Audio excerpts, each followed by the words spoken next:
우리는 신앙생활하는 도중에 많은 예배를 드려왔습니다.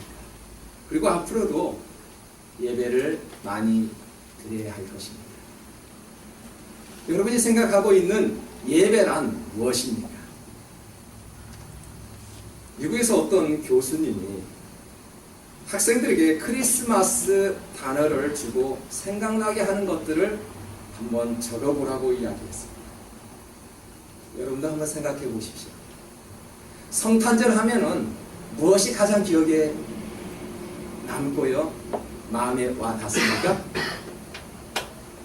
학생들에게 그런 조사를 해보니까 선물, 크리스마스 트리, 산타, 또 여러 가지가 있겠죠. 초콜릿? 저도 초콜릿 많이 먹었습니다. 선물을 받으면 누구나 기분이 좋죠. 아마 여러분은 오늘 또 선물을 주고 받을 것입니다.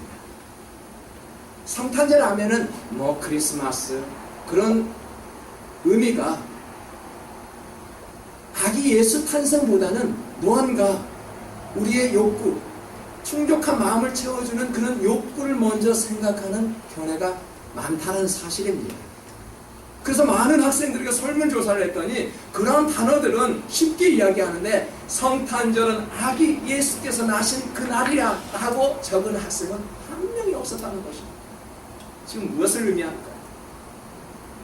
이미 세상은 변질되어 가고 있다는 것입니다. 그래서 존 데이비드라는 사람은 12월에는 두 개의 크리스마스가 있다. 자, 하나는 우리가 진정으로 예배를 드리고 이처럼 예수 그리스도를 탄생하는 축하하는 그 예배를 드리는 크리스마스가 있고요. 또 하나는 엑스마스가 있다는 것입니다. 엑스마스 들어보지 않았나요? 이 엑스마스라는 것은요, 엑스라는 것은 그리스도의 약자죠. 저는 수학 공부를 별로 못했어요. 근데 X라는 것은 미지수라는 의미도 있습니다. 맞습니까? 요즘에는요, 진정으로 크리스마스를 보내는 우리와 같은 사람이 있는가 하면은 X, 미지수와 같은 그런 이상야릇한 모습으로 보내는 크리스마스가 있다라는 것입니다. 진정으로 원하는 크리스마스가 무엇일까요? 구원의 뜻.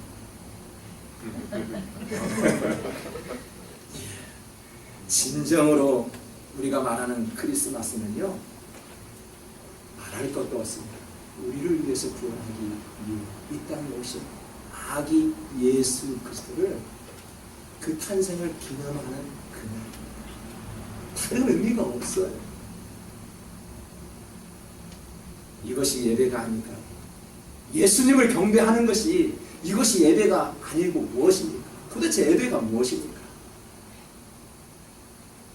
일주일에는요, 믿음 좋은 사람들에게 물어보십시오. 몇 번의 예배를 드리냐라. 아마 5번 이상의 예배를 드립니다. 새벽 예배, 수요 예배, 금요 예배, 가정 예배, 주일 예배. 혼자 또 많은 예배를 드립니다.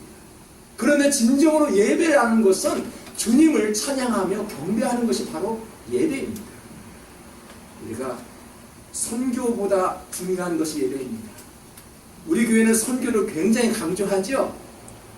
그거보다도 더 중요한 것이 예배입니다. 예배가 바로 서야 선교로 올바르게 할 수 있다는 것입니다. 여러분, 요즘에 구제를 많이 하죠? 선교 많이 합니다. 예배의 모습이 바르지 않으면요, 그 선교는 아무것도 아니에요. 그냥 비싼 멋진 비행기를 타고 멋지게 돈을 쓰러 다니는 것이 선교입니다. 아무 의미 없이 그냥 구제하는 것이 그저 오늘날 구제라는 것입니다. 우리의 마음속에 올바른 예배가 있다라면은 자그마한 선교를 하더라도요, 자그마한 구제 사업을 하더라도요, 올바르게 선교하고 구제할 수 있다는 것입니다. 그래서 예배는 그것보다 더 중요한 것이 없다라는 것이죠. 우리가 예배는 보는 것이 아니죠. 찬송 소리를 듣고 기도 소리를 듣는 것이 아니죠. 목사의 넥타이 컬러를 보는 것이 아니죠. 바라보는 것이 아닙니다. 예배는 바라보는 것이 아닙니다. 내가 직접 찬송을 하는 것이 예배이지요. 내가 직접 마음속으로 기도하는 것이 예배입니다. 아, 우리 장로님은 기도 너무 잘해요. 우리 목사님은 목소리가 너무너무 좋아요. 항상 넥타이 컬러가 바뀌어요. 그런 예배의 모습이 아니라는 것이지. 예배는 내가 직접 주님 앞에 참여해서 내 입술로 구하는 것이 바로 예배라는 것입니다. 찬송 힘차게 한번 불러보십시오. 등에서는 땀. 힘차게 부르지 않을 때 추워요. 지금 춥다고 생각하십니까? 아니요. 열심히 찬양했던 분은 지금 날씨가 춥지가 않아요. 이 교회 안의 공기가 굉장히 더울 것입니다. 여러분, 예배는요, 자발적으로 참여하는 것이 바로 예배라는 것입니다. 그래서 우리 예배의 습관을 굉장하게 잘 지켜야 합니다. 오늘 본문에 동방 박사가 등장을 하죠. 동방 박사들이 지금 말해주고자 하는 것이 바로 예배를 이렇게 드려야 합니다 라고 선포하는 것입니다. 예배를 어떻게 드렸습니까? 동방 박사들을 보니까 동방 박사들의 모습 속에서 헌신의 모습이 지금 드러나 보입니다. 예배는 헌신이래요. 우리 다 같이 2절을 한번 다 같이 읽어볼까요?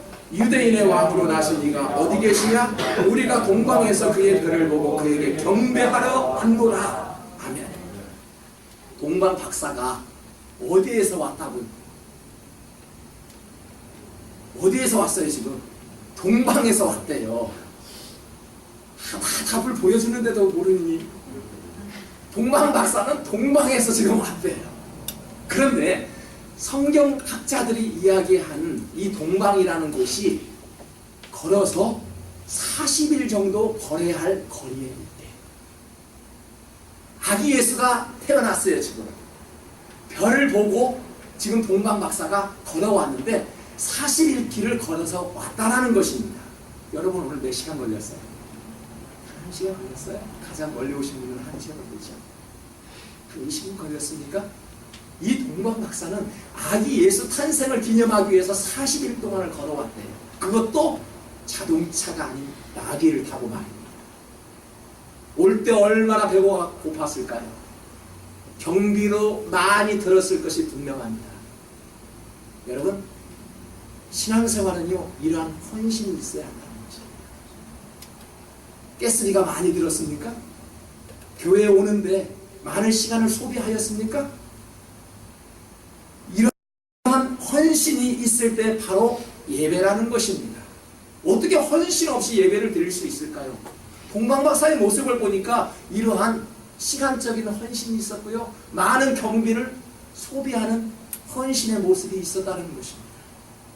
오늘날 예배의 모습을 한번 보십시다. 비가 오면은 교회 안 와요. 하기야 비가 많이 오면은 출근도 안 하는 미국인들이라고 하는데 전화해서 오늘한테 나 오늘 비 많이 오니까 저 좀 쉬어야 되겠습니다. 그게 미국 사회래요. 맞습니까?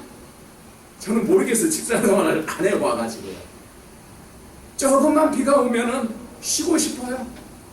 몸이 좀 피곤하면은 그래 집에서 텔레비전으로 설교 말씀을 듣지.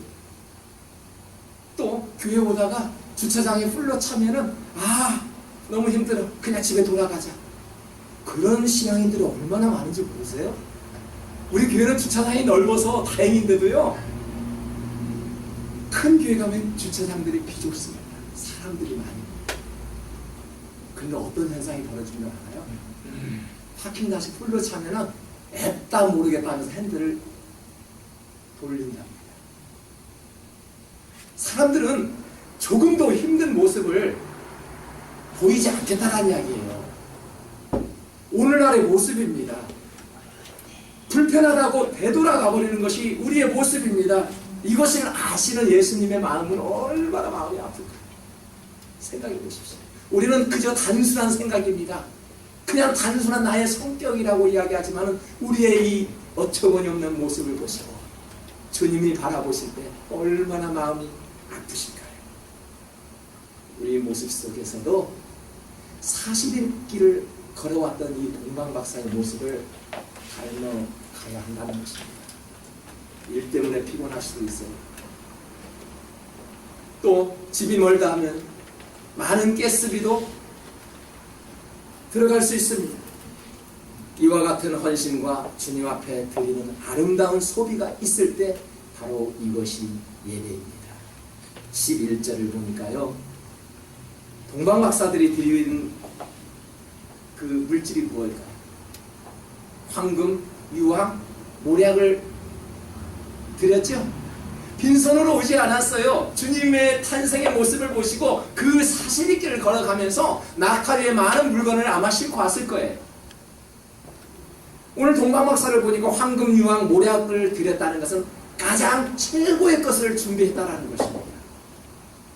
자, 이러한 소중한 물품을 주님께 드렸다는 것은 무엇을 의미할까요? 그만큼 예배는 소중하다는 것을 알아가는 것입니다. 우리도 하나님께 진정으로 예배를 드린다면 마음의 표현이 있어야 되겠죠. 그 종류가 무엇이든지 상관이 없습니다. 그 양이 많고 적음이 상관이 없습니다. 그래서 우리가 예배를 드릴 때마다 헌금을 하죠. 마음의 준비입니다. 하나님 앞에 나올 때 무언가 준비하는 그 마음 절대 잊어서는 안 된다는 것입니다. 이것이 예배입니다. 하나님 앞에 나와 예배를 드리고 정성을 담아 예물도 드렸습니다. 잘 예배도 드렸고요, 하나님 앞에 소중한 것도 다 잘 드렸어요. 이것을 우리가 헌신이라고 이야기를 하죠. 그런데 예배 후에는 무엇가 있어야 될까요? 순종하는 모습이 있어야 합니다. 아무리 많은 물질을 드렸고요, 아무리 성실한 모습으로 예배를 드렸을지라도 순종의 모습이 없으면 그것은 예배가 아니라는 것입니다. 12절을 보겠습니다. 다 같이 읽을게요. 그들은 꿈에 헤롯에게로 돌아가지 말라 지시하심을 받아 다른 길로 고국으로 돌아가니라. 아멘. 동방박사들은요, 성령에 의해서 순종하는 모습 속에 아기 예수를 경배하러 갔죠. 예배를 마치고 어떻게 돌아갔습니까? 성령의 지시에 의해서 돌아갔대요. 자기가 가고 싶은 길로 가지 아니하고 하나님의 인도하심으로 돌아갔다라고 성경은 기록합니다. 무언가 지시하심을 받고. 여러분, 우리의 삶은 내가 운전하는 것 같지만은 누가 운전을 합니까? 우리의 마음속에 거하시는 그 성령의 하나님이 우리를 인도하여 주심을 믿어야 하죠. 내가 무언가 가정을 위해서 열심히 헌신하고요, 직장을 위해서 헌신하고요, 교회를 위해 헌신한다 할지라도 내가 앞서가지 말고 하나님께서 앞서서 우리를 이끌어 주심을 믿으시고 우리는 그의 방향대로 따라가는 것이 우리 그리스도의 모습이지. 이게 바로 예배의 모습이라는 것입니다. 교만한 사람들 보시죠. 다 내가 한다라고 이야기합니다. 나 아니면 안 된다라고 이야기합니다. 내가 없으면 두고 보자, 그런 심보입니다. 아닙니다. 하나님이 계십니다. 내 앞에 하나님이 계시는데 우리 앞에 주님이 계시기에 어찌 우리의 갈 길을 방해할 자가 누가 있을까? 우리는 기도하는 사람들입니다. 하나님의 전이라고 이야기합니다. 교회는 그리스도의 몸이라고 이야기합니다. 방해할 자가 누가 있겠습니까? 이미 주님께서 사단에게 승리를 하셨던 분입니다. 주님의 몸이라면 하나님께서 이끄심이 분명하지 않습니까? 그래서 저와 여러분의 가정 보십시오. 그 가정은 주님의 것이라고 한번 선포해 보십시오. 하나님이 이끌어 주십니다. 내가 무언가 한번 많은 돈을 벌어서 아내에게 갖다 주고요, 남편에게 한번 주어 보십시오. 그게 행복이 아니라고 말씀했습니다. 주인은 주 예수 그리스도가 되어야 된다는 것이죠. 남자를 리더로 그 가정에 세웠지만은 그 주인은 하나님이심을 믿고 행함이 있어야 한다는 것입니다. 이것이 우리의 순종하는 모습이지요. 우리가 교만하게 될 때요, 절대로 순종할 수 없습니다. 예배는 아무나 드릴 수 있어요. 선교도요, 구제도 아무나 할 수 있습니다. 그런데 순종만큼은 아무나 못합니다. 순종하는 자는 교만한 마음이 없을 때 순종의 모습이 비로소 드러나기 시작합니다. 우리가 교만해질 때 사람들은 자기 잘난 맛에 살아갑니다. 그래서인지 자기를 포장하고요, 거짓말을 하게 됩니다. 작은 거짓말을 하게 되면 그것을 덮기 위해서 큰 거짓말을 만들어내야 하는 것입니다. 우리가 예배를 열심히 드리지만 순종하지 못한다면 예배를 드린 것이 아닙니다. 그래서 사무엘상 15장 22절에서 보니까 순종이 제사보다 낫고 듣는 것이 순양의 기름보다 낫다라고 말씀합니다. 100번 제사 드려도 소용이 없다라는 것이죠. 순종 한 번 하는 것이 더 낫다라는 이야기입니다. 형식적인 많은 예배보다 한 번의 순종이 낫고요, 많은 예물을 드리는 것보다 하나님의 말씀을 지키는 자가 복이 있다라고 이야기를 합니다. 사랑하는 성도 여러분, 오늘 성탄을 맞이하여 예배를 방해하는 환경을 뛰어넘어서 하나님께 헌신하기를 지금 보여주고 있습니다. 멀리서 먼 길을 찾아왔던 그 동방 박사의 모습을 보시고 너희들도 헌신하라, 이것이 예배야 라고 가르쳐줍니다. 동방 박사들이 준비했던 그 황금과 모략과 유황이 우리에게 보여주신 그 의미는 많은 예물이 아니라 작은 정성이라도 할지라도 하나님 앞에 예배 드리는 자의 모습 속에서 하나님 앞에 준비하여 주님 앞에 나아가야 한다는 것을 보여줍니다.